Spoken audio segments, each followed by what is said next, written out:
We've been waiting for what seems forever for the end of the Future Trunks arc in the manga of Dragon Ball Super, and finally with chapter 26 we have arrived at the grand finale in the Super manga written by Toyotaro. Now when we last left off our heroes, it was presumed that Fused Zamasu was going to actually get defeated because they defused, then they refused, and they were cut up into a bunch of pieces, but those pieces regenerated to create individual Fused Zamasus, creating an army of Fused Zamasus, and, well, scaring the crap out of our heroes. Because of Zamasu's wish to the Super Dragon Balls, he truly is immortal, but unlike the anime version, in this version it's not so much about him regenerating himself or not being able to be killed, or at the end of the arc in the anime, he actually fused with the universe. He became one with the universe. His spiritual energy linked itself with the universe. That's not what happens here. Instead, every little piece of Zamasu becomes its own entity. And as this army of Merged Zamasus begins their attack, Goku quickly teleports them out of there. They head back to the time machine, but guess what? There's Zamasus everywhere, and they've got them surrounded. This is one of my absolute favorite panning shots from the manga,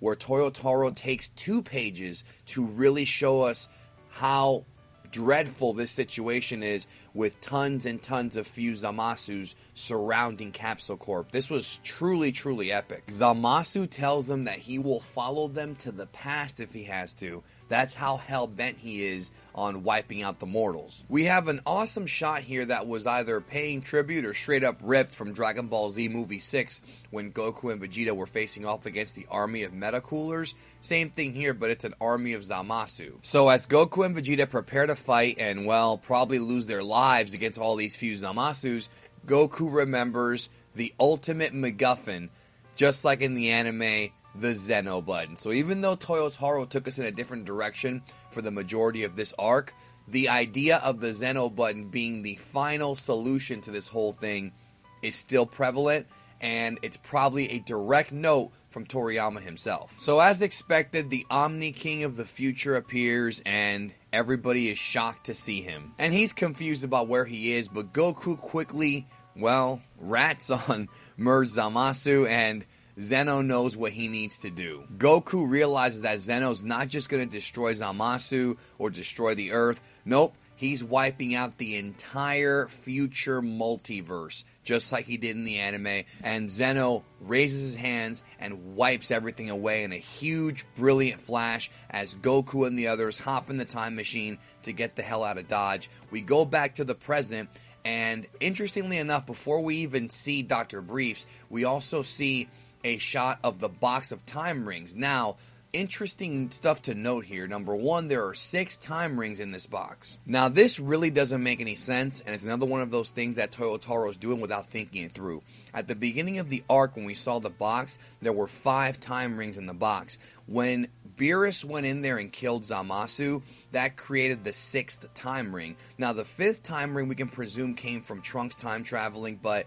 it's never explicitly said in this chapter where it came from. So, now that the future timeline or the future multiverse was destroyed by Zeno, the time ring representing that timeline was destroyed. But the weird thing about it that makes no sense is, how can there be 6 time rings in that box if the Supreme Kai and Gowasu used 2 of the time rings to go into the future? Shouldn't there be 4 time rings in the box with 2 empty spaces, or at least 1 empty space? That makes no sense. Toyotaro, you flubbed up again. Not to mention that even though the future multiverse was destroyed by Zeno, that's been confirmed in several different sources, both the anime and the manga, doesn't mean the time ring is gone, because the stream of time should still exist. And it does still exist, because if it didn't exist, Goku would never be able to hop on the time stream with the time machine to go back to the future and grab future Zeno and bring him to the present. This is one of those things where Toyotaro's trying to be cute, and he actually winds up not thinking it through and screwing it up, which to me is the major problem with the manga, I think, with this whole arc, is that Toyotaro tries way too hard to do different, unique stuff, rather than just focus on what he's good at, which is great fighting panels and little homages to old school Dragon Ball. Instead, when he tries to make changes to the story, 9 times out of 10 in this arc, it winds up being a colossal failure. That's only my opinion, though. You don't have to agree with it. I just think that the main issue with this arc is that Toyotaro, not only were there lots of missed opportunities with his adaptation of the story, there are also tons of things that make no sense that could have been explained better, and they just weren't explained very well. I did an entire video about the time travel plot hole in the manga. I will link to that at the end of this review for you to watch, where we talk about that in detail for all of you guys who are new to the channel who did not see that video when it first came out. I think it's very interesting to note the mistake that Toyotaro made, or one of them, in this arc. So anyways, where were we? Okay, so we're back in the present again.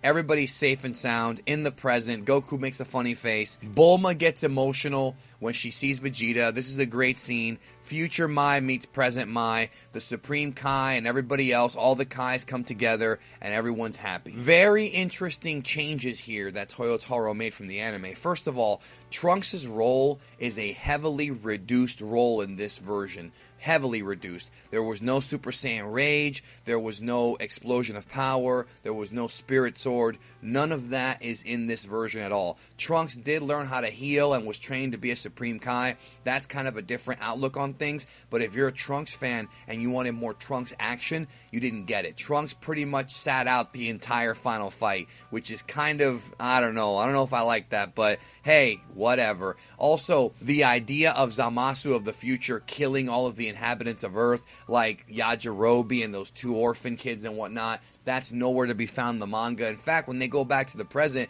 Trunks doesn't even seem that upset the future was blown up. He's just having dinner with everybody else, just chilling, like he doesn't even care. You know, so that whole emotional Trunks being upset at himself and letting himself and his trainer Gohan down, that whole scene in Dragon Ball Super episode 67, none of that is in this version at all. In fact, Gohan does not even appear in this manga chapter. So as the whole gang is having a good time eating and relaxing, Pilaf figures out a way to calibrate Trunks' time machine to be able to go back to the future, despite Bulma stating a few chapters ago that the future link between the 2 worlds was becoming weaker and weaker. Pilaf figured out a way to get around this. I don't really know how I feel about this because Pilaf is pretty intelligent, but to think that he could outsmart Bulma, I don't know. That's a hard nut to swallow, if you know what I mean. But before the gang figures out how to fix the situation with Trunks and Mai, Goku wants to borrow the time machine to go back to the void of the future that was left behind by the destruction of the multiverse because he has unfinished business. That's right, folks. Goku goes to the future to find future Zeno, bring him back to the present, and unite the 2 Omni Kings from the 2 timelines together, just like in the anime. Of course, the manga needed to do this because there have to be 2 Zenos for the Tournament of Power arc, which is coming up next month in the Dragon Ball Super manga. What's interesting, though, is the fact that Toriyama-sensei is insisting that there have to be 2 Zenos, so I wonder if that's going to be a plot point in the future of Dragon Ball Super. Either way, it happens in the manga just like in the anime, and Trunks and Mai going back to the future happens a little bit different. Basically, in this version of the manga, Trunks and Mai going back to the future is not like how it was in the anime, where they went back to a new timeline where there's going to be 2 versions of Trunks and 2 versions of Mai. Instead, in this version, they're going to go back to the future of their own timeline, but before Dabura kills future Supreme Kai,